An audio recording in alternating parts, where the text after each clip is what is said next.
Le Corps est rond, saison 6, épisode 34. Mon nom est JC, je suis en compagnie de Steve Sauvé. Notre équipe est en infériorité numérique cette semaine parce que Martin est pas là pour d'autres obligations. On le salue. Il va être de retour en force la semaine prochaine pour faire le 5. Steve, comment ça va? Hey, ça va super bien, mon chum Jean-Charles. Sauf que le temps passe pas vite, là. Non, en effet, on dirait que... Moi, je vais t'expliquer ça, JC, par exemple, parce que le temps passe pas vite, juste parce que dans 9 jours, je vais avoir les pieds dans le sable en République dominicaine. Puis là, me semble que les journées sont longues, là. Tu sais, ça serait le temps là, que je m'en aille, me semble. Oui, non, je te comprends, parce qu'en plus, il annonce encore un autre cocktail météo intense vendredi soir. Oui, bien, ça, là, pour ceux qui nous écoutent là, en rediffusion, ben, je souhaite la bienvenue pareil. Puis pour ceux qui nous écoutent live, ou ben live, là, cette semaine, on n'est pas en direct, on préenregistre, mais tout ça pour dire, JC, moi, il annonçait une super grosse tempête de neige le mercredi, le mardi, dans la nuit du mercredi 10 janvier. Quand je me suis levé mercredi matin, à Valleyfield, il y avait moins de neige que quand je me suis couché. C'est sûr, il n'y a plus toute la nuit. Oui, là, je cherchais la neige. Moi, là, je fais partie de ceux qui cherchaient la neige. Là. Ça va pas bien dans ce temps-là. T'es-tu en train de me dire que t'es insatisfait de ne pas avoir assez pelleté cette semaine? J'ai pas pelleté, moi, Jean-Charles. Non, j'ai j'imagine. un souffleur. Ouais, j'imagine bien. Sinon, Hey, t'as-tu eu une grosse semaine, on JC? travaille fort en tant que travailleur essentiel, mais j'ai eu le temps d'écouter de la lutte. Puis justement, je pense qu'on fait un podcast de lutte, Steve. J'ai une question qui concerne la lutte à te poser. As-tu Ouais. écouté Monday Night Raw lundi? Ben oui, puis même que j'ai aimé le main event entre Cody Rhodes puis Nakamura. Un match qui avait été pratiqué dans plusieurs house shows, d'ailleurs. Tu sais, on a eu le Laval Street Fight, ils ont eu le Boston Street Fight. Ils l'avaient pratiqué en masse, ce match-là. Ouais, durant la tournée des fêtes, puis tout ça. Et puis bon, Shinsuke Nakamura et Cody Rhodes, c'est deux workers incroyables. Mais Steve, moi aussi, j'ai écouté Raw, puis j'ai trouvé que Raw était excellent du début jusqu'à la fin. C'était un excellent Raw, le produit s'améliore. Mais Steve, il n'y a pas juste nous autres qui écoutent Raw. Ben, j'espère bien. Cette semaine, on a appris que Tony Khan écoutait Monday Night Raw. Oh, c'est intéressant. Puis je sais où tu veux aller, JC, avec ça. Oh oui, puis on va y aller avec ça parce que Steve, puis là, je tiens à le dire tout de suite, les deux tunes du show d'aujourd'hui sont reliées à ça. OK, bon, ben, gars, on prend la pause tout de suite, puis on revient avec les actualités lutte.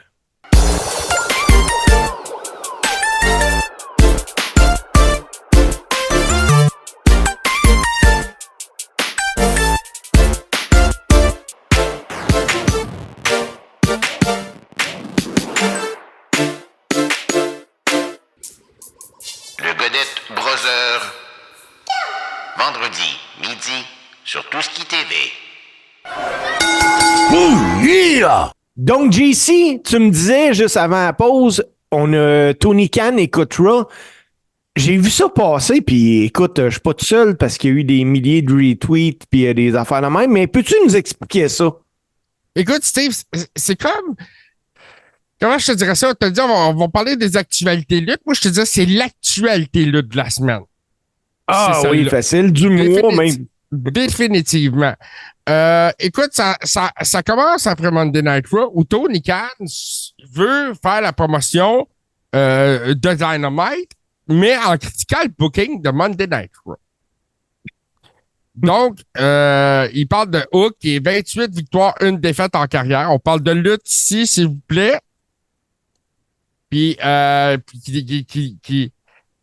qui dit qu'il a challengé le champion, puis que là, tout le monde a été en ligne, a été dérangé par ça, puis qu'il a reçu de la shit.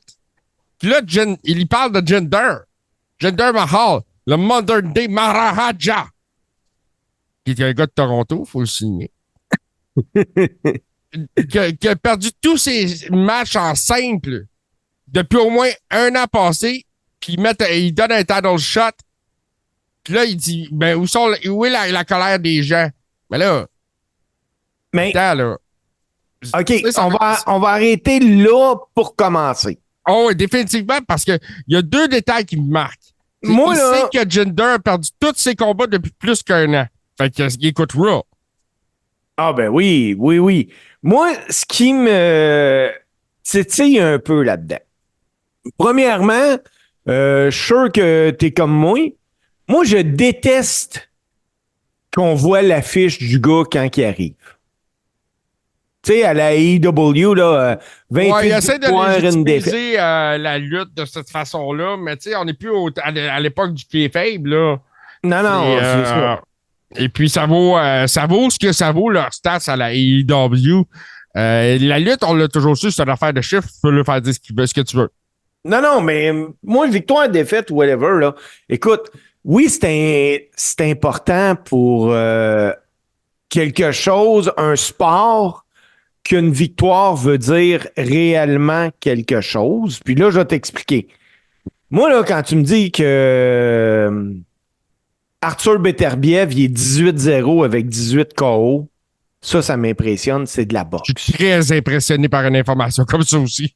Quand tu me dis que Pemblet au UFC peut être 17-1, je suis impressionné.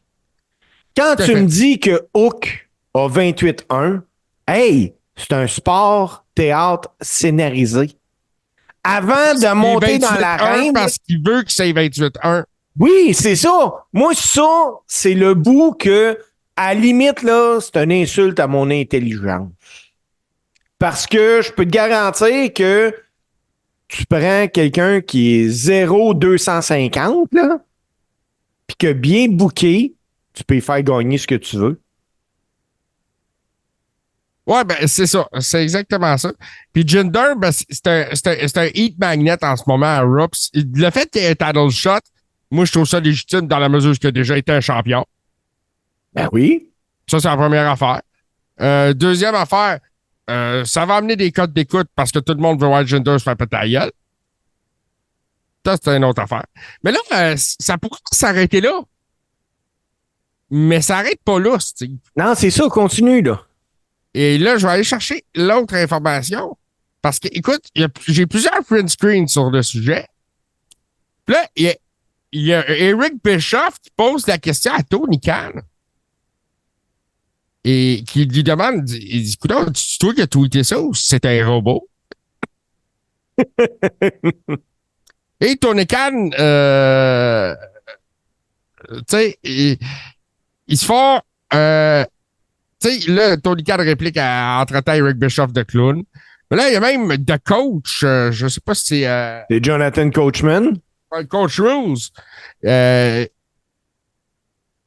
qui réplique là-dessus en retweetant en disant on était assez habitué de trouver ça amusant qu'il compte les victoires des lutteurs. Il dit si Vince aurait voulu, j'aurais pas été un world champion. Ben, c'est ça. C'est ce que je te dis. Un gars qui serait 0,250, on pourrait bien le booker puis y donner une certaine crédibilité. Tu sais, moi, là, JC, là, ce que je retiens le plus de tout ça, un, c'est que Tony Khan est un marque de lutte.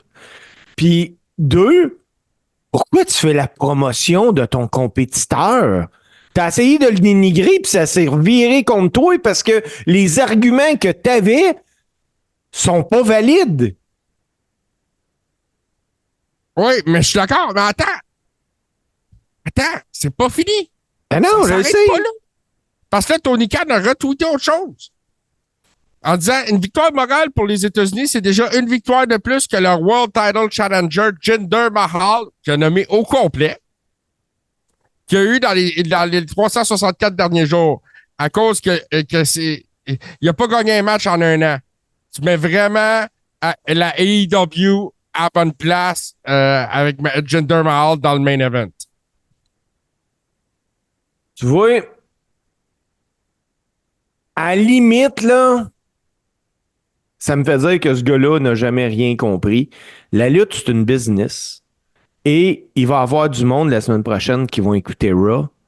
Il l'aurait peut-être même pas écouté si Tony Khan n'avait pas fait ce tweet-là. Tout à fait. Mais Puis, je veux donner comment je te dirais ça? Le gars qui a donné le final blow, là, le KO final à tout ça, c'est le modern day Maharaja, c'est Jinder Mahal lui-même, en tweetant ou en retweetant Tony Khan et en demandant Who the fuck is Hook? Puis en dessous, il marque Watch Monday Night Raw on USA Network Monday 8 p.m. Écoute, Jinder Mahal a closé le débat de cette façon-là. Je trouve que Tony Khan, non seulement là, il s'aide pas, mais là, il vient de s'imprimer dans le coin en sacrifice. Ouais, ben, tu sais, ça me fait penser un peu là, à un gars qui, un soir, est en train d'écouter Raw, justement, là, qui a bu une coupe de petite bière ou une bonne grosse coupe de vin trop remplie, là.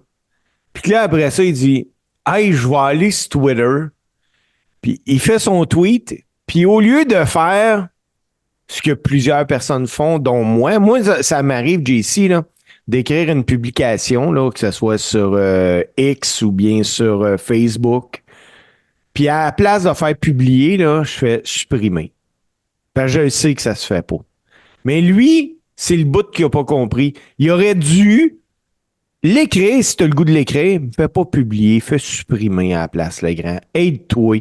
Parce que là, t'as fait une risée de toi-même.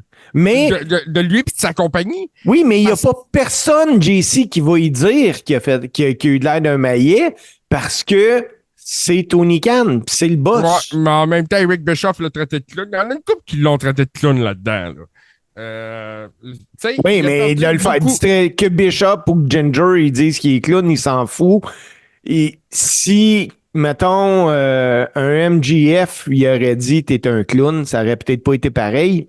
Puis ça revient à dire à ce que je dis depuis le début, l'utilisation des réseaux sociaux par Tony Khan n'est pas, par la AEW au complet n'est pas bonne, alors que la famille Khan dispose d'une super grosse équipe de communication puis qui sont vraiment bons dans la NFL, va prendre un cours, demande des conseils, faites quoi, mais arrête, tu t'aides pas. Hey, le meilleur tweet que j'ai vu de lutte là, dans les 2 dernières semaines, c'est Triple H qui l'a fait. Quand il a dit la semaine dernière, je vais avoir une major announcement pendant le show du jeudi là, qui ont fait le Q&A.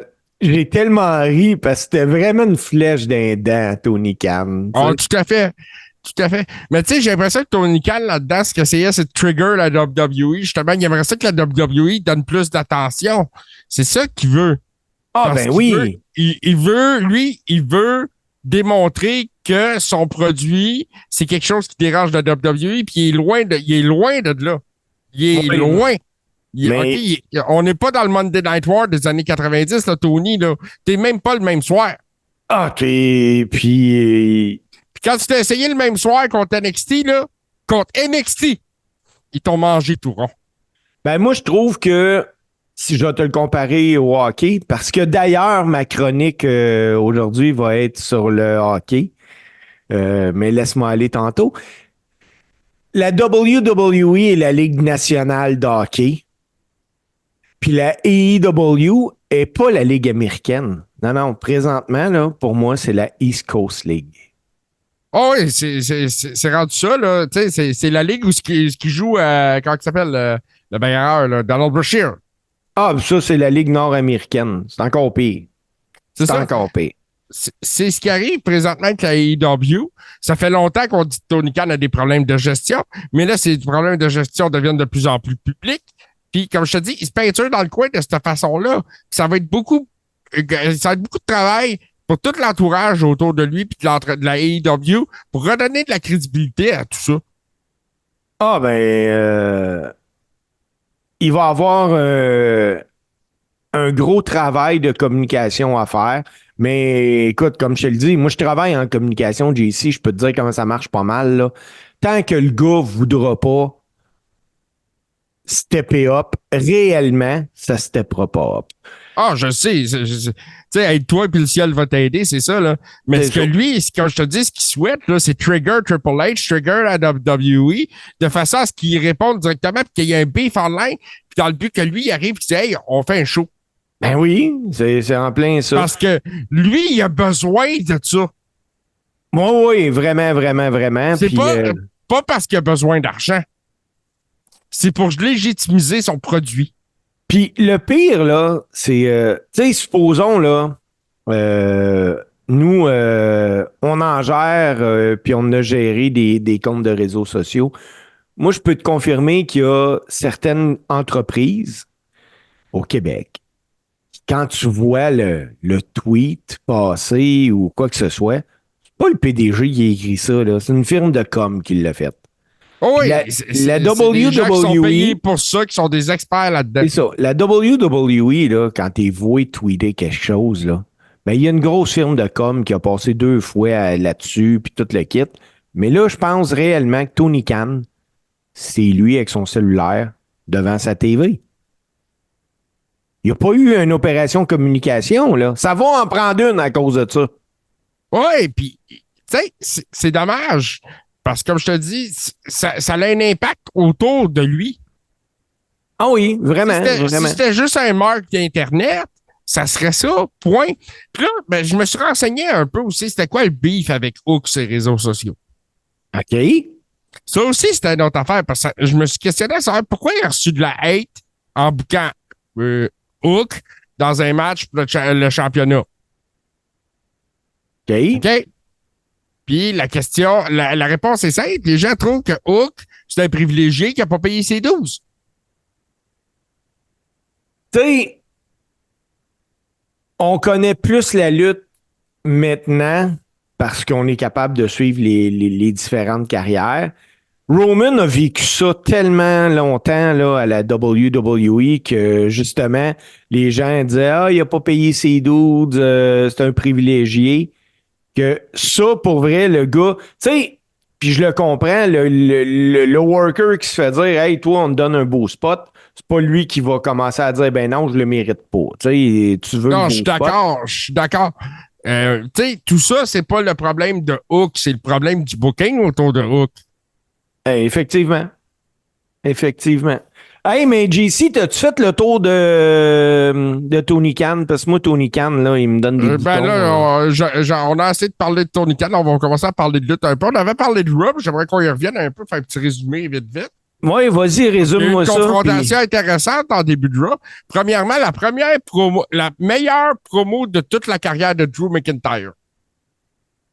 Oui, je suis d'accord avec toi. C'est Pour une Drew. fois, il était calme, posé, il prenait son temps. Puis ils ont donné bien du temps de Mike. Puis Drew, c'était pas des promos de ce genre-là qui nous a habitués. Fait que j'ai trouvé ça super intéressant. Puis là, en plus, qui donne la réplique à CM Punk, j'ai trouvé ça génial. Oui, mais on voyait, par exemple, vraiment que Punk pouvait le mettre dans sa petite poche s'il voulait. Oh oui, définitivement. Là, côté promo, Punk le mange tout rond. Cependant, moi, je pense qu'ils veulent donner confiance à Drew McIntyre à ce côté-là. Puis il y a un potentiel de développer des promos intéressantes. Ils viennent nous le démontrer. Ah, ben oui, vraiment, vraiment, vraiment. Puis Steve, en plus, tu nous as parlé du main event entre Shinsuke et Cody Rhodes, qui était un match incroyable. Mais là, moi, je veux t'attirer sur ce que je considère comme étant le meilleur moment de Monday Night Raw. Le vidéo promotionnel de R-Truth avec Judgment Day. R-Truth, là, il est vraiment bon, ce gars-là. S'il n'existait pas, il faudrait qu'on l'invente. Il est vraiment, vraiment bon. J'ai hâte de voir qu'est-ce qu'ils vont faire avec ça, par exemple. Écoute, j'ai vu hier soir que la WWE a mis en vente un T-shirt de Judgment Day, mais celui qu'R-Truth porte avec son nom rajouté en bas. Ouais. Fait, mais c'est-tu moins ou là, c'est joué complètement autrement, là, mais tu trouves pas que ça fait un peu Sammy puis Bloodline? Que Sammy voulait être dans Bloodline. Ouais, mais Sammy, c'était pas drôle de même. Non, il l'amène de façon humoristique, mais c'est le même maudit scénario pareil, là. Oh, oui. Puis, tu sais, je sais pas jusqu'où ça va mener, mais je trouve ça intéressant. Je trouve ça drôle. Puis, écoute, le vidéo montage avec les bébés Judgment Day. Écoute, bébé Finn Balor avec sa grosse barbe. C'était hilarant, là. C'est R-Truth. C'est ça, c'est R-Truth. À ce niveau-là, comme je te dis, ça a été excellent. Qu'est-ce qu'il y a eu d'autre à Raw lundi? Vite de même, là, fouille-moi mon JC, mais ce que je peux te dire, par exemple, parce que moi, ça te concernera pas Raw, mais c'est des actualités lutte, parce que j'en ai plusieurs. À n'en croire Dave Meltzer, l'idée originale de la WWE, c'était Roman Reigns contre Randy Orton à Royal Rumble, mais il y a plusieurs personnes en interne qui voulaient pas voir Randy Orton perdre aussitôt après son retour. Puis ces personnes-là estimaient qu'il y avait de l'argent à faire avec Roman puis Randy plus tard, que c'était simplement une question de temps. Puis moi, ce que je me demande, JC, c'est une défaite face à Roman, là, ça aurait-tu réellement été atroce pour Orton? Puis je me demande, Orton, vas-tu vraiment remettre la main sur un titre majeur à WWE? Faut jamais dire jamais, moi, puis je pense que, tu sais, ça pourrait faire être du money de remettre la belt sur Randy à court terme. Un court règne, cependant. Mais dans la mesure où si Randy s'inclinerait dans un contre Roman, il n'y a rien d'honteux non plus là-dedans. Je pense que Roman, c'est un gars qui peut battre Randy Orton legit dans le ring. Dans la mesure où c'est correct. Tu sais, si tu me dis Randy Orton va perdre contre comment il s'appelle, JD McDonough, j'ai un problème. Ouais. Mais tu sais, Roman Reigns, c'est Roman Reigns. Et tout démontre que ça va être LA Knight qui va prendre le pin. Je suis convaincu que c'est ça qui va arriver aussi. Oh, oui. Parce que l'autre gars qui semble vouloir mettre over du côté de SmackDown, c'est AJ Styles. Oui, ben AJ qui est revenu, qui est en forme, là. Là, c'est le fun, là. Oui. Et le band de la WWE est bien plein. Le Royal Rumble approche. Le road to WrestleMania va être exceptionnel. Si personne ne se blesse, l'année de la WWE va être exceptionnelle. Oui, ben, c'est pas surprenant, là. Non. Non, c'est pas surprenant. Écoute, il y a tellement de talent en ce moment. Ils peuvent pas tous les mettre sur le show en même temps. Non. Hey, il y a bien trop de monde, JC. Ça n'a pas de sens. Ça n'a pas de sens. Hey, je sais ce que je voulais te parler pour le Raw qu'on vient d'écouter là, cette semaine. Puis même que je trouvais ça important. Je sais pas si tu as entendu, JC, que la WWE a mis aux enchères des sièges en ringside pour le Royal Rumble. Puis tous les bénéfices vont à la fondation, le Corner Score. Non, j'avais pas entendu ça. Tu vas sur la boutique officielle de la WWE, puis tu bêtes. Puis l'enchère se termine le 15 janvier. Quand j'ai vérifié hier, on était rendu à 18 000 US par siège. Là, on parle d'être assis première rangée au Royal Rumble. Ben écoute, ils disent des sièges ringside. Écoute, ils disent, c'est-tu garanti que ça va être première rangée ou il va-tu avoir une petite section pour eux autres ou quoi que ce soit, je ne sais pas. Mais ce que je sais, c'est qu'ils sont rendus à 18 000 US. C'est un très, très, très beau geste de la WWE. Puis moi, je voulais le souligner, là. Il faut souligner les bons coups. Tu sais, Steve, ici à Montréal, on a une entreprise comme ça qui est capable de faire des bons coups pour les œuvres de charité. Et on appelle ça le Canadien de Montréal. C'est des experts là-dedans. La WWE, eux autres aussi sont impliqués socialement dans les causes, pis ça. Puis ça me surprend pas qu'ils aient fait ça, justement. Le but de ramasser, ils savent l'intérêt pour ces billets-là, que les gens sont capables de dépenser des milliers de dollars pour les avoir. Pourquoi pas en profiter pour en faire profiter des organismes de charité qui en ont grandement besoin? Ah non, c'est évident, là. Puis moi, si quelqu'un a l'argent, allez-y, je vous encourage à le faire. Tant mieux, là. Moi, mais je suis le ouais, premier parce à trouver la que 18 cause. 000 pour un Royal Rumble, ça commence à être cher. Oui, vraiment, vraiment, vraiment. Un autre qui a retenu mon attention, JC, c'est en fin de semaine qui a donné une entrevue dans un podcast, c'est Cody Rhodes qui a dit que The Rock est le Great One, qui est toujours électrisant, que CM Punk est l'une des plus grandes stars de l'histoire du catch.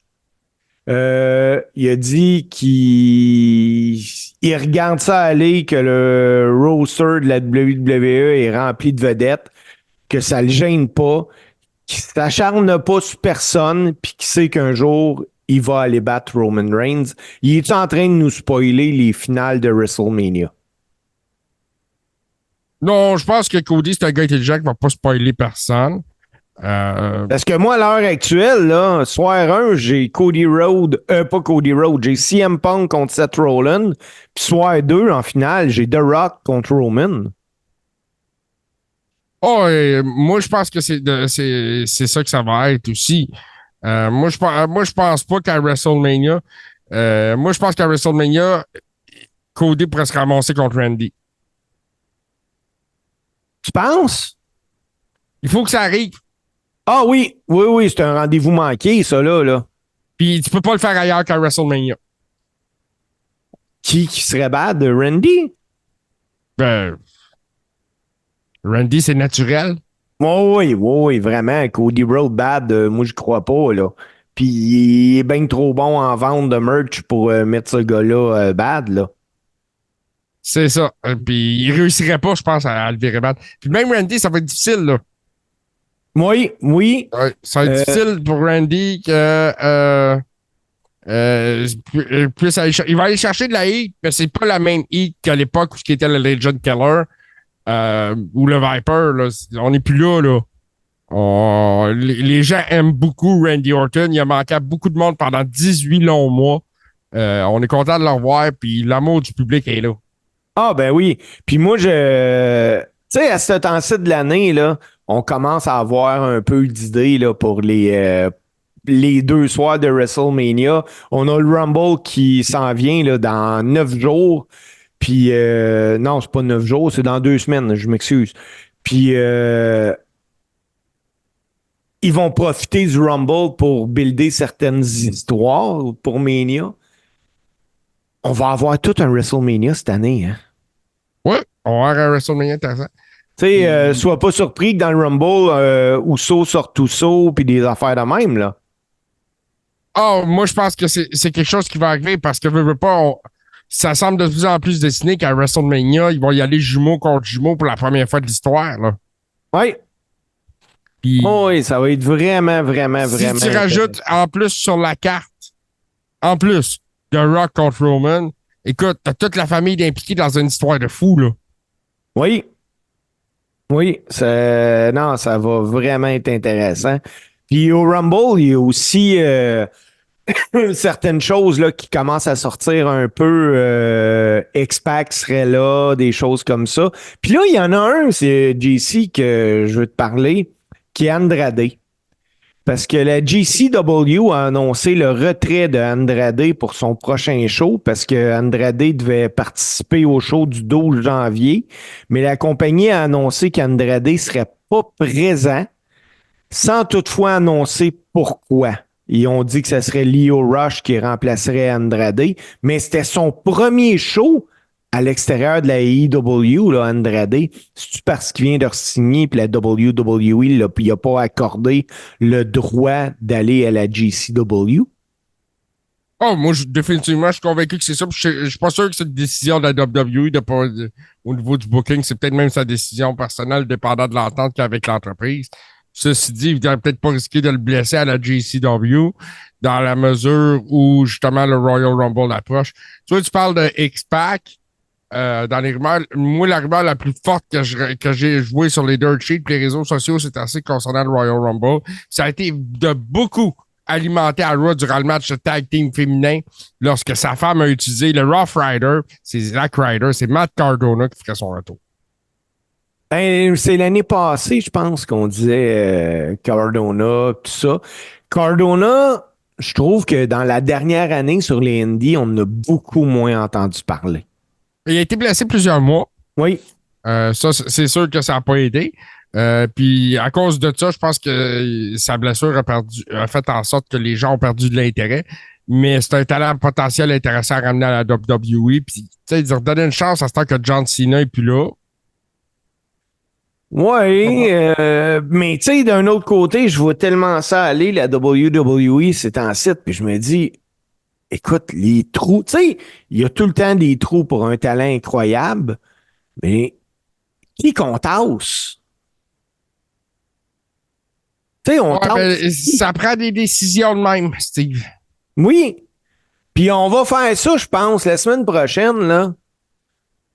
On va se faire. Ma chronique va être là-dessus de qui je tasse. Parce que, veux pas, là, tu sais, on parle d'un Matt Cardona, on parle, comment il s'appelle le japonais, là, c'est Okada. Okada, on parle de plusieurs, mais à un moment donné, ces gars-là, s'ils arrivent et que tu veux leur donner du TV time, faut que tu en aies tassé aussi du monde, là. Oui, parce que comme je disais, les TV Time, c'est pas tout le monde qui peut en avoir à toutes les semaines, ça c'est sûr. Tu sais, Puis, si je mais t'avais faut dit... pas oublier que les live events, la WWE, c'est une machine à produire des live events que la AEW ne fait pas. non, ça, c'est un fait. Mais tu sais, si je t'avais dit en décembre, hey, le... Attends, là, on va être quoi, enfin? Le prochain Raw, c'est quoi la date? Je te dis ça une minute. Lundi, on est quelle date? Le lundi, ça va être le 15. Bon, je t'avais dit le 1er décembre, hey, le 15 janvier, le main event de WrestleMania va être Seth Rollins contre Jinder Mahal. T'aurais dit, ben voyons donc, toi, t'es-tu capoté? Puis tu sais, on s'entend, là, quand ils ont choisi ça, ça fait pas longtemps. Tout ça, là, résulte du fait que The Rock puis Ginger ont eu une bonne promo dans le ring. Puis là, la WWE a vu, hey, on a peut-être encore quelque chose à aller siphonner avec Ginger. Écoute, fantasy booking de fou, OK? Parce que on sait à quel point Drew a un beef avec Seth Rollins. Et là, Seth va affronter le Modern Day Maharaja à Raw lundi. Mais on se souvient que Jinder Mahal, Drew McIntyre, puis un autre gars du nom de Heath Slater formaient un band. le three-man band, là. Écoute, oui, je serais pas surpris non plus de voir Drew intervenir dans ce combat-là, puis peut-être avoir une feud avec Jinder. Tu remettrais Drew clean? Ah, j'essaierais de mettre Jinder clean. Ouf! Bonne chance, JC, bonne Ouais, chance. mais tu sais, j'aime ça les challenges. Moi, j'aime pas ça quand c'est facile. Mais, Hey, JC, t'as-tu travaillé cette nuit? oui, ça paraît. Ah, t'as pas dormi, là. C'est C'est ça des qui arrive. Hey, une autre affaire, JC, en actualité lutte, puis la question s'est rapidement posée après sa perte de titre de champion du monde de la AEW, l'avenir pour MJF. Puis selon Dave Meltzer, MJF serait pas mal plus blessé qu'on pourrait penser. Il espère présentement de pouvoir soigner son épaule via la rééducation plutôt qu'une opération qu'il mettrait sur sa liste des joueurs blessés et non disponibles pour une durée d'1 an. 1 an sans MJF à la AEW s'il passe à la table d'opération, c'est majeur, là. Ouais, ben écoute, puis dans son cas, tu sais, c'est quelque chose, tu sais, un an, faire un comeback. On parlait de Cardona qui a été blessé quelques mois, puis que l'intérêt est plus le même. Et qu'est-ce qui va arriver de MJF à ce moment-là? C'est pas fou là, qu'il soit blessé. Il a lutté des combats assez intenses. Entre autres, depuis All-In aussi, là, à Londres. Moi, je pense que MJF, puis écoute, c'est une opinion, là, je connais pas l'état de ses blessures et de son épaule, mais qu'il se repose le plus possible. Ah ben oui. Mais moi, ce que je vois du côté de MJF, c'est que il est encore avec la AEW, là, même s'il l'a enlevé du site, là, c'est très kayfabe, tout ça. Là. Ah ben oui, ça c'est à 100% qui est faible, là, et ça, il n'y a pas de trouble. Hey, j'avais une dernière petite actualité, JC. La promotion Wrestling Revolver s'est rendue sur X, anciennement Twitter, lundi, pour annoncer que Sheldon Benjamin va être présent à Ready or Not le 16 mars. Puis c'est un meet and greet, là. C'est tu le rencontres, j'ose avec, autographe, photo, des choses de même. Puis ça coûte un prix de fou. Moi, là, je suis pas le genre Combien de ça gars... coûte pour aller voir Shelton? 75 américains. C'est Moi, cher. là, je l'avoue, je suis pas le genre à me déplacer pour ce genre d'affaires-là, mais tu sais, si j'ai des billets pour le show, j'y penserais peut-être, mais même encore là, donner 75$ pour aller un autographe de Sheldon Benjamin, je le ferais pas. Toi, JC, là, puis je demande ça à tout le monde, là, écrivez-nous ça sur notre page Sarah Broom. À combien que tu te déplaces pour réussir à prendre une photo avec un gars, un worker, avec ton cellulaire?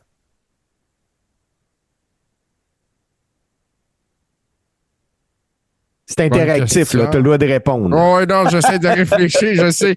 Écoute, Steve, me déplacer, c'est compliqué. Tu sais, il faudrait que ça inclue vraiment quelque chose, puis je sais pas le déplacement. OK, ben pour qui d'abord tu le ferais? OK, regarde, je vais te donner un exemple. C'était assis, là, j'ai retrouvé l'amour de collectionner les cartes. OK, que c'est une carte de hockey et autres cartes. Et je suis tombé dans les cartes de lutte aussi. Puis là, ben, récemment, je me suis dit, je veux m'acheter une belle carte de Bret Hart. Une carte avec une patch puis un autographe. OK? Puis là, ben, sur eBay, j'ai vu ça un peu. Puis là, on parle de 1000 pièces. Peut-être que je veux pas autant que ça. T'sais? Fait que moi, je me déplace pas. Mais pour ta réponse, je me déplacerai pas en dehors de Montréal. OK, puis pour qui? Pour qui, puis à combien? Je te dis 100 pièces demain matin, là. T'as un autographe puis une photo cellulaire avec Bret Hart. 100 pièces, je le paye. Pour Bret Hart, je le paye. Pour l'Undertaker, je le paye. Pour des big names de même, je le paye. OK, bon. Là, on sait que 100 pièces, toi, pour un big name, il faut que ça soit un gars qui a main eventé WrestleMania. OK. Là, maintenant, on le sait, c'est quoi? Oui. À 250 pièces, tu y vas dessus. Là, ça dépend de c'est qui encore dans les main eventers, mettons, c'est de WrestleMania. C'est Bret ou Taker. Bret Taker, 250. Mettons qu'il y a un vrai chat, là, qu'on peut vraiment discuter, mettons, pendant 1 heure, quelque chose comme ça. Tu sais, je sais pas, 250. Écoute, à 250, faut que tu me donnes des billets pour le show du Taker avec. OK, fait que là, tu vois, tu te déplaces pas. Non. 250, là, dans l'économie actuelle, 250, c'est 500 pièces l'année passée. Ouais, mais moi, là, c'est juste que j'essaie de voir. Parce que, tu sais, trompe-toi pas, il y en a du monde qui vont le payer, là. Ah, définitivement. Moi, je me dis, écoute, t'as une passion, là. C'est dur de mettre un prix sur une passion. Mais chaque chose a un prix, je suis d'accord, mais jusqu'à quel point que quelqu'un est prêt à. Moi, là, mon idole à la lutte est Shawn Michaels. Tu me dis demain matin, il y a un Q&A avec Shawn Michaels, c'est 1 heure de temps, c'est à Montréal, supposons. Après, tu le rencontres pour une photo, puis il te fait un autographe, mais ça te coûte 500. Je vais pas. Je vais pas. Trop cher. Tu sais, mais il y a du monde qui vont le faire, qui vont le payer pareil, ça. Il y a du monde qui paye bien plus cher que ça, tu sais.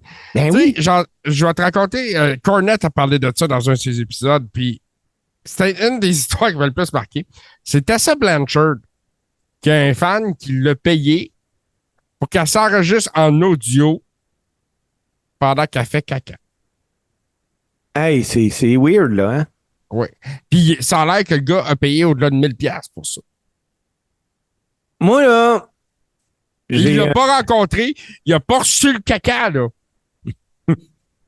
Moi, j'ai un chum qui jouait pour l'Avalanche du Colorado.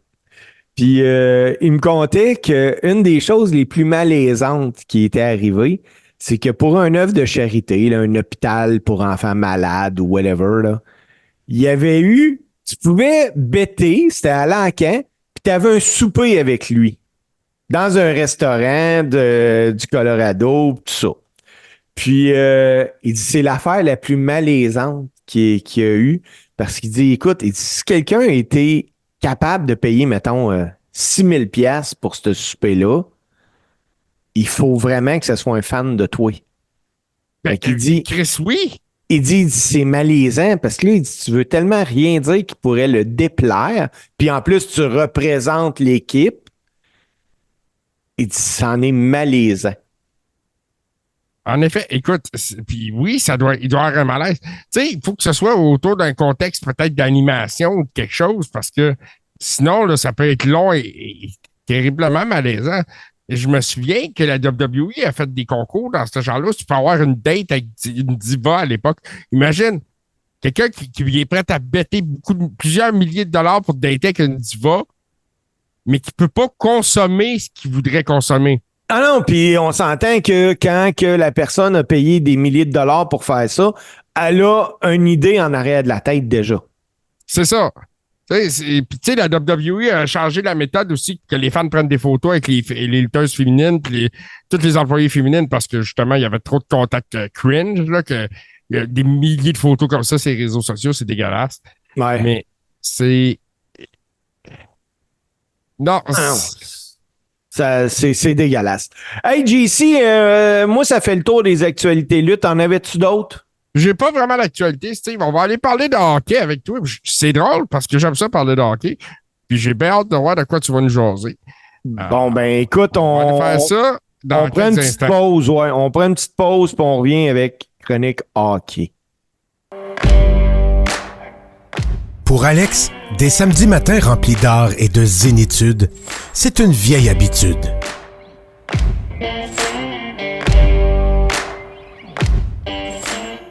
Une vieille habitude. Samedi, 9h, sur Touski TV. Austin 316 says I just whipped your ass. On est de retour, Steve. Tu vas nous parler de hockey cette semaine. Oui, parce que, tu sais, nous autres, on- Excuse-moi avant que tu partes, là, parce que notre podcast s'appelle le Carré rond et non pas le demi-cercle du goaler. Là. effectivement, parce que nous autres, on parle de lutte, là, c'est notre sport, mais on va être franc, là. Au Canada, le sport national, c'est pas la lutte. D'accord avec ça. C'est Je bel suis et sûr que bien... ça soit pas ça, par exemple. Là. C'est bel et bien le hockey. Mais il arrive parfois qu'il y a des hockeyeurs qui décident de faire le saut. Puis ce soir, je vais vous parler des workers associés au monde de la lutte qui ont eu une carrière au hockey avant. OK.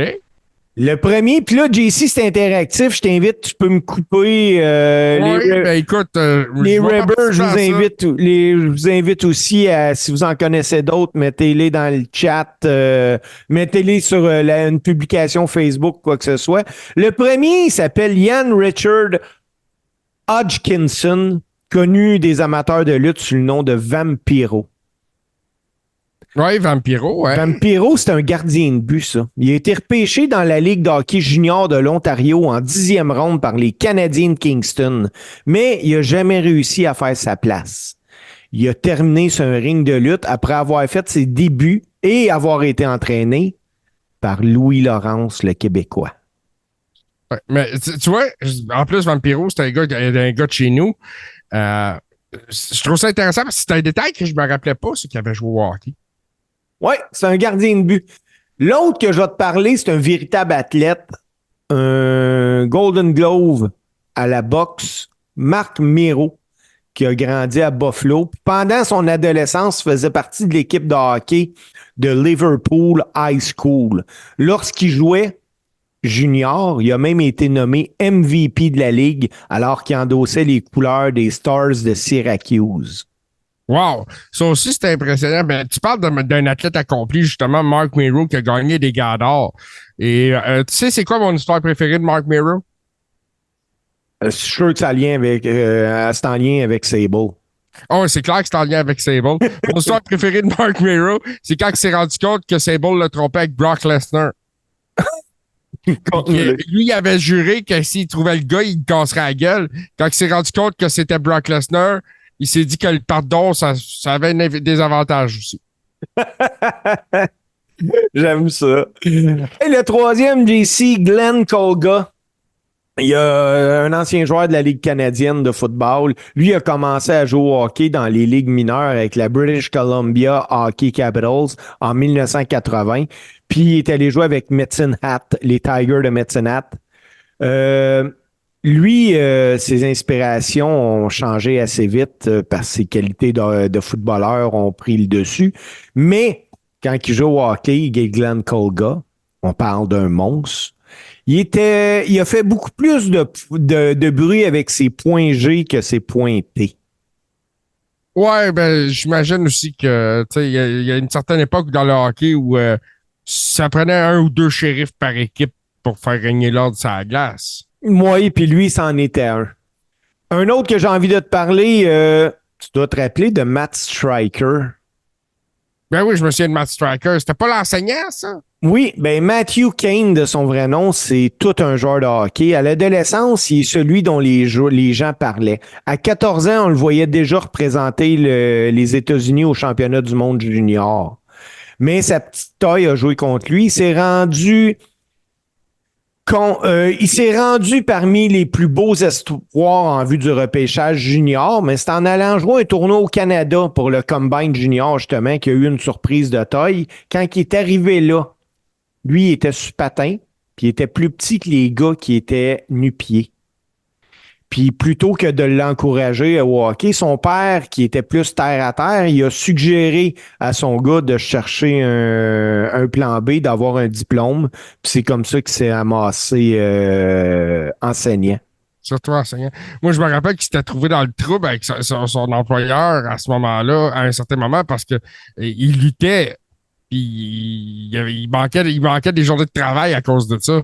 À cause de la lutte, oui. Ouais, et puis, mais Matt Striker, trop petit pour le hockey, il a quand même fait son chemin jusqu'à la WWE. C'est quand même excellent. Ouais, mais on parle d'un gars de 5 pieds 10, de 190 livres en réalité. Oui, c'est petit quand tu te ramasses devant des Marty Ouais, McFarlane. mais excuse-moi, le Cole Caulfield mesure combien?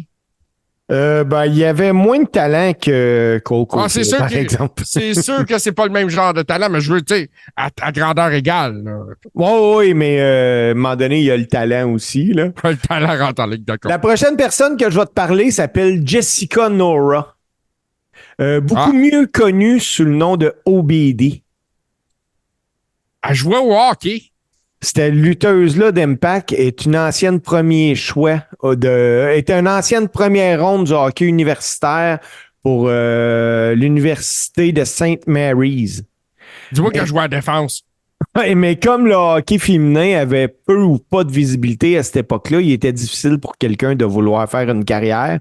Donc, OBD a joué au hockey, mais toutefois, elle a quitté le monde de la glace pour le monde du ring de lutte.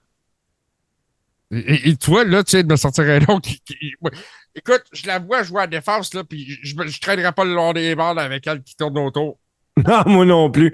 Hey, un autre, c'est de valeur que Martin n'est pas avec nous autres, parce que si je te parle de Playboy Buddy Rose, Buddy Rose, c'est un athlète incroyable. Jeune, il jouait au hockey, au baseball, au football, mais c'est dans le hockey qui a le plus performé. À l'époque, plusieurs disaient de lui que c'était un naturel, mais il aimait trop faire le show sur glace. Il voulait toujours être remarqué, puis ça finit par jouer contre lui. Ah, ben écoute, je pense que, tu sais, le hockey, c'est un sport qui est plus humble, c'est un sport qui est basé plus sur l'équipe, c'est pas comme la lutte, que tu sais, tu peux le but, c'est de te mettre plus en valeur, tu sais. Ça se fait pas de la même façon. Peut-être qu'il était destiné à être un lutteur. Ah, ben oui. Un autre que les gens ne connaîtront sûrement pas, je serais très surpris, Sylvain Grenier. Sylvain Grenier, c'est un joueur de hockey. Sylvain Grenier. Ben oui, c'est un joueur de hockey. Qu'il ait joué au hockey parce que ce gars-là a quand même un physique incroyable. Là. C'est un gars qui a fait du sport toute sa vie. Oui. Puis écoute, il est grand en personne, là, Sylvain Grenier, sur patin. Ça doit être quelque chose.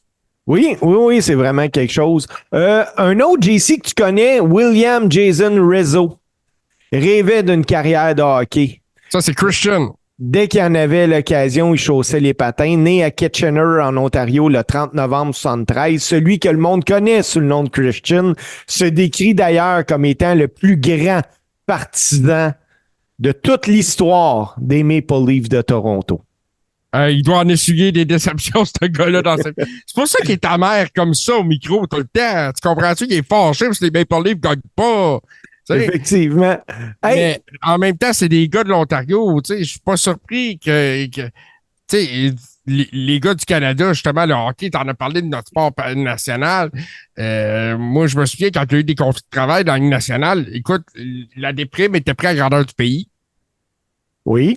Un autre qui s'appelle Chris Irvine. Celui-là a eu un père qui a joué dans la Ligue nationale. Ben, c'est ça. C'est Chris Jericho. Lui, c'est un fan de hockey. D'ailleurs, il chausse parfois les patins dans le cadre de parties caritatives. Il a joué longtemps au hockey, mais quand ton père est un célèbre joueur de la Ligue nationale, c'est difficile de penser d'y faire carrière. JC, j'ai trouvé de quoi aussi sur Chris Jericho. Ouais, vas-y, mais avant de continuer, moi, je veux juste préciser que son père, c'était Ted Irvine. Je m'en allais en parler. Peu de gens savent, mais Jericho est né quand son père endossait les couleurs des Rangers de New York. Ça a été un blue shirt quand même, là. Oui, là, il faut régler de quoi de suite. Tous les amateurs de lutte disent que Jericho est canadien, mais c'est faux. Il est né à New York. La famille a ensuite déménagé à Winnipeg, mais Jericho est américain de souche. Tout à fait. Mais il a aussi la citoyenneté canadienne. Donc, il est canadien, mais il n'est pas né au Canada. Ça, c'est ça. L'histoire, je sais que Chris Jericho fait souvent des parties caritatives avec les Rangers de New York, justement, l'organisation des anciens Rangers, à la mémoire de son père et tout ça. Je ne me trompe pas, son père a été un célèbre goon des années 60. C'est ça. Ted Irvine a joué 724 parties dans la Ligue nationale. C'est pas rien. Récoltant 154 buts puis 177 passes. Il a été davantage associé aux Rangers de New York, mais il a tout de même marqué l'histoire des Kings de Los Angeles, équipe avec laquelle il a joué juste avant. Irvine a marqué le premier but en prolongation des séries éliminatoires de l'histoire des Kings de Los Angeles. Ben écoute, c'est un fait indéniable. Est-ce qu'il avait gagné la Coupe Stanley? Je crois pas. Je crois pas. Mais jouer plus de 700 matchs en Ligue nationale, même à cette époque-là, c'est un exploit. Ah ben oui. Puis finalement, le dernier sur ma liste, Adam Copeland, le lutteur de la AEW puis membre du Hall of Fame de la WWE, a grandi puis fait son hockey mineur à Orangeville, en Ontario.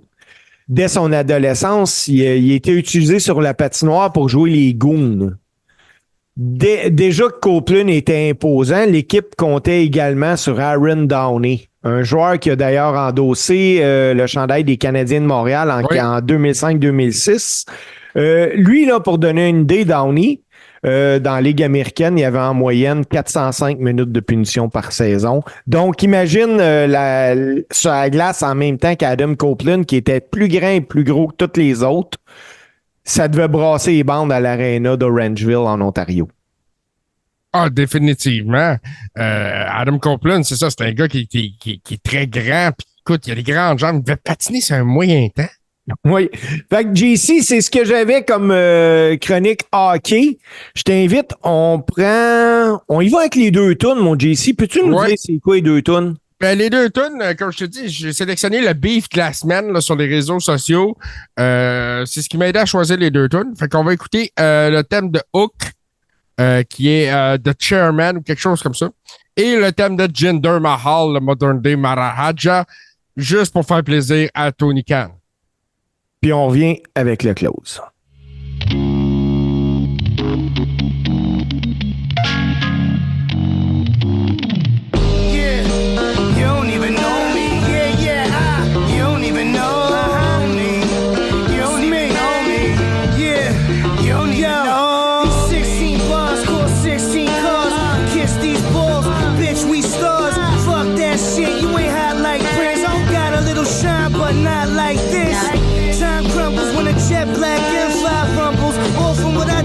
Summer, but motherfuckers forget till I'm back up on the set and every motherfucking jump shot wet. Same outfit every day like a cartoon. They'll never find you in a shark suit, and there will never be a part two. Shit, you're looking at some motherfucking art, boo.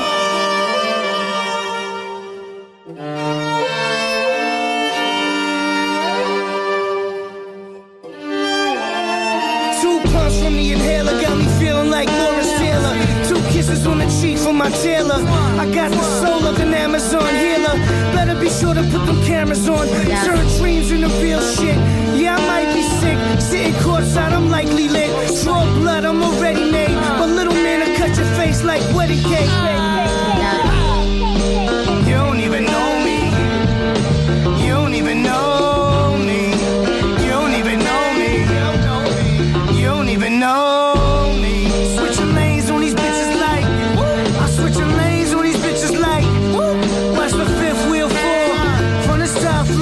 I can see it all.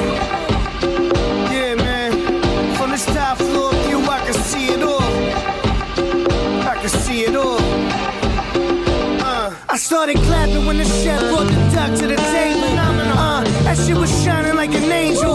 I never trust a dude named Angel. Long steel, 4/5, turn him to an angel. The sky opened up and down came me. Young AB flowing in a jag from the 80s. Tan like I just left Haiti. Looking like I had mad plastic surgery. They turn Bam Bam Chinese, and that's fine by me. Shit, I need some time to realign my cheese. So bitch, please pass that bomb by C before I get upset. You don't even know me. You don't even know me. You don't even know me. You don't even know me.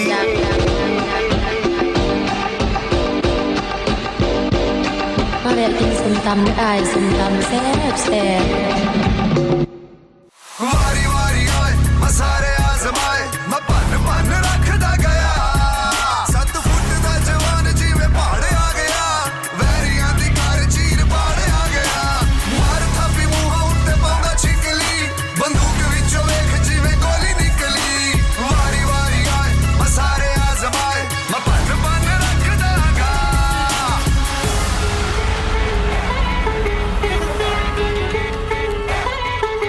मैं सुटना मैं चुक फेर सुटना मैं नहीं रुकना मैं पन पन रखदा गा बदला दे चेहरे नाल सूरज नहीं डूबदा पंजाब दा प्राउड ताइयों वैरियां नु चुभदा खैर पावां जहर पावां गोरियां दे शहर पावां रिग विच पैर पावां खौफ वाली लहर पावां देसी पहलवान विच छोटे जिन्नी जान कल दा पता नहीं मैं ते अज दा तूफान वारी वारी आए मैं सारे आजमाए मैं पन पन रखदा गया 7 फुट दा जवान जिवें पहाड़ आ गया वैरियां दी घर चीर पाड़ आ गया मार थापी मूंह उत्ते पाउंदा छिकली बंदूक विचों वेख जिवें गोली निकली वारी वारी आए मैं सारे आजमाए मैं पन पन रखदा गा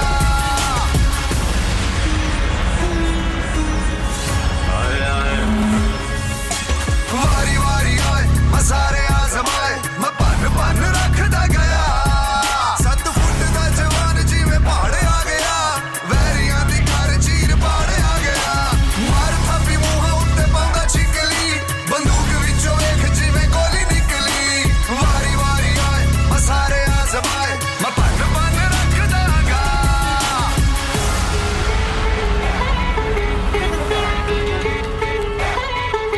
मैं सुटना मैं चुक फेर सुटना मैं नहीं रुकना मैं पन पन रखदा गा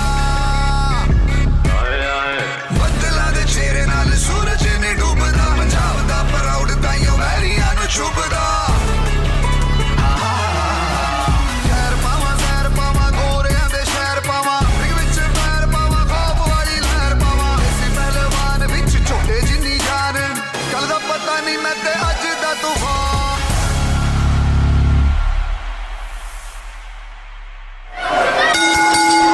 Finally, The Rock has come back home. Hey, JC, penses-tu que Tony Khan va nous envoyer un chèque pour avoir fait jouer la tune de Hook? Je sais pas. J'espère que Tony Khan écoute le Carrera. Il prend à prendre sur le booking, la gestion de ses réseaux sociaux. Mais bon, ceci dit, hey, Steve, avant qu'on procède avec le cloche, j'aimerais ça te parler de ce qui s'en vient la semaine prochaine dans le Carrera. Ouais, vas-y donc. Parce que depuis 2 semaines, en fait, depuis le temps des fêtes, je travaille. J'ai une activité que je fais on the side avec un No River. J'écoute des In Your House des années 90. Et là, à partir de la semaine prochaine, là, on va parler d'affaires parce qu'on parle de lutte old school. Puis s'il y a 30 ans, si ça fait 30 ans, c'est old school. Oui. Hein? En ce qui me concerne. Et puis, on va parler de quelque chose pour laquelle Vince devrait sortir publiquement et s'excuser. Puis je veux te parler, on va parler de l'année 1995 de la WWF. Ouf. C'est la pire année de lutte. Tout le monde est d'accord là-dessus. Je l'ai revisité, puis j'ai des choses à raconter. Des choses à raconter. Puis savez-vous quoi? Ça va être en Scrapamania avec des extraits vidéo. Ben écoute, ça va être quelque chose, je pense. Ouais. Hey, mon chum JC, c'était ça cette semaine, le carré rond. Moi, j'aimerais remercier tout le monde qui était là, tous nos rappers qui nous suivent. Où est-ce qu'on peut nous écouter exactement, là? Écoute, on ne nous écoutera plus sur Google Podcast et Martin en est bien content. Sinon, c'est Spotify et tout autre bon podcatcher. Oui. Apple Podcast aussi. Naturellement, d'habitude, on est live les jeudis soirs à partir de 19h sur Tout ce qui TV, la chaîne Twitch. Et sinon, pour plus d'informations, naturellement, vous pouvez aller sur comment ça s'appelle? Patreon, /Tout ce qui TV. Et là, vous pouvez vous inscrire au coût de, je pense, c'est 5 par mois, 5 ou 7 par mois. 5 par mois. Vous pouvez avoir accès à tout le contenu de Tout ce qui TV. Puis il y en a du contenu. Puis en plus, là, vous pouvez venir vous joindre à la sympathique Rib Room, qui est notre chambre close, notre garde-robe de fans de lutte, où on s'échange des mimes, des niaiseries, des informations exclusives. Et non, il n'y a rien d'exclusif là-dedans. La seule exclusivité, c'est qu'on a du fun ensemble. Ça, c'est très exclusif. Oui, puis JC, ben écoute, ça fait le tour cette semaine du carré rond. Il me reste à te souhaiter une super bonne semaine à tout le monde. Puis on se laisse sur la meilleure musique créée pour un podcast de lutte old school sur Twitch, /Tout ce qui TV, l'œuvre de Super Dave Bérubé, un des chums à Martin. Tout le monde, on se donne rendez-vous la semaine prochaine.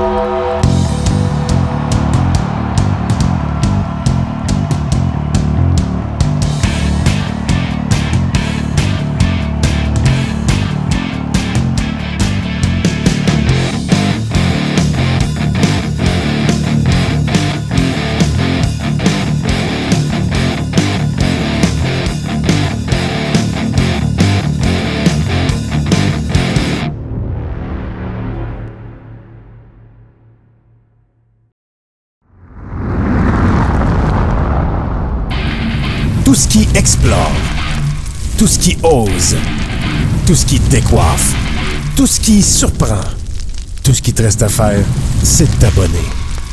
Tout ce qui est TV sur Twitch.